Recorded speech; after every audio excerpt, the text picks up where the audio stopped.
साल 2004 में भारत ने यूरोपियन यूनियन के साथ स्ट्रेटेजी पार्टनरशिप यानी रणनीति साझेदारी बनाई थी, जिसने ये अहमियत दिखाया कि भारत और यूरोपियन यूनियन न केवल औपचारिक द्विपक्षीय संबंधों से आगे हैं, बल्कि एक्चुअल अलायंस से केवल एक स्टेप नीचे हैं। चीन और पाकिस्तान के भारत विरोधी कारनामे और रूस के भविष्य में बदलने के डर के विकल्प के तौर पर भी ईयू भारत के लिए अहम है। इसके अलावा यूरोपीय संघ भारत का दूसरा सबसे बड़ा व्यापारिक भागीदार और दूसरा सबसे बड़ा निर्यात बाजार है।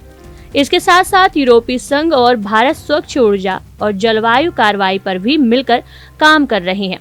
फिर ऐसा क्या हुआ कि साल 2019 में दोनों का विवाद इतना बढ़ गया कि दोनों एक दूसरे के विरुद्ध WTO तक पहुंच गए, और अब इस विवाद की चर्चा आजकल क्यों सुर्खियों में छाई है। कहानी शुरू होती है साल 2019 से, जब यूरोपियन यूनियन ने WTO में भारत के खिलाफ शिकायत की। झगड़ा मोबाइल फोन, उसके पुर्जों, बेस स्टेशनों, इंटीग्रेटेड सर्किट और ऑप्टिकल टूल समेत कई इंफॉर्मेशन कम्युनिकेशन टेक्नोलॉजी वाले प्रोडक्ट्स पर लगाए गए भारतीय आयात शुल्क से जुड़ा था। ईयू ने दावा किया था कि शुल्क वैश्विक मानकों के हिसाब से नहीं है, जिसके चलते भारत भेजे जाने वाले उसके 54 अरब रुपए के मूल्य के टेक एक्सपोर्ट मटेरियल को नुकसान पहुंच रहा है। लिहाजा ईयू ने WTO की विवाद समाधान प्रणाली के तहत इस आयात शुल्क को चैलेंज किया। भारत ने ऐसा करने के पीछे का तर्क देते हुए कहा कि इस शुल्क से देश के अंदर इलेक्ट्रॉनिक सामान के उत्पादन को बढ़ावा मिलेगा।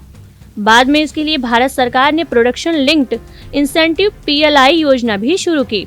इसके अलावा भारत ने ईयू को बताया कि संघ ने भारतीय स्टील के आयात पर कुछ प्रतिबंध लगाए हैं, जिसके कारण भारत को भी इस तरह का नुकसान उठाना पड़ रहा है। इसके बाद WTO ने अप्रैल 2023 में ईयू के पक्ष में फैसला सुनाते हुए कहा कि भारत के शुल्क नियम बहुपक्षीय व्यापार के नियमों का उल्लंघन कर रहे हैं।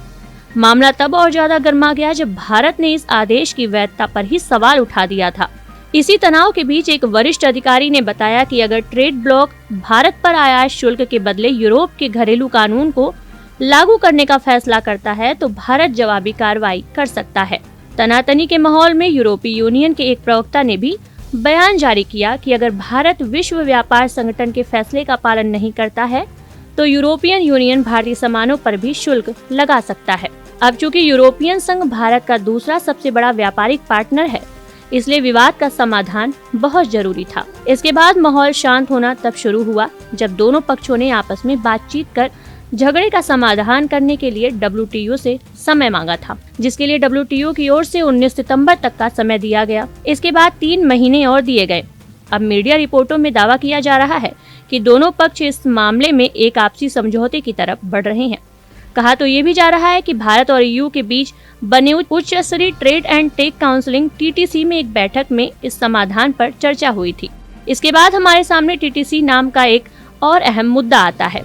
TTC यानी भारत यूरोपीय संघ व्यापार और प्रौद्योगिकी परिषद यूरोपीय संघ किसी देश के गठित किया गया दूसरा द्विपक्षीय मंच है, जबकि ये परिषद भारत के लिए किसी भी साझेदार के साथ स्थापित किया गया पहला मंच है। TTC के गठन की घोषणा साल 2022 में की गई थी, जिसका उद्देश्य व्यापार, विश्वसनीय प्रौद्योगिकी एवं सुरक्षा गठजोड़ के साथ रणनीति चुनौतियों से निपटने के लिए एक उच्च स्तरीय समन्वय मंच प्रदान करना था। इसे तेजी से बदलते भू राजनीतिक माहौल में साझा मूल्यों के आधार पर सुरक्षा, समृद्धि और सतत विकास सुनिश्चित के अलावा हितों को साझा किया जाना संभव होगा। अब ये परिषद दोनों ट्रेड पार्टनर के बीच विवाद को सुलझाने का काम कर रहा है। हालांकि जानकारों का कहना है कि इस समाधान से देश में ICT प्रोडक्ट्स का विकास प्रभावित होगा। अब बारी है आज के सवाल की, ईयू ने भारत के अलावा TTC का गठन किस देश के साथ किया है? आज के लिए बस इतना ही। मिलते हैं अगली खबर में, तब तक के लिए देखते रहिए धेर TV।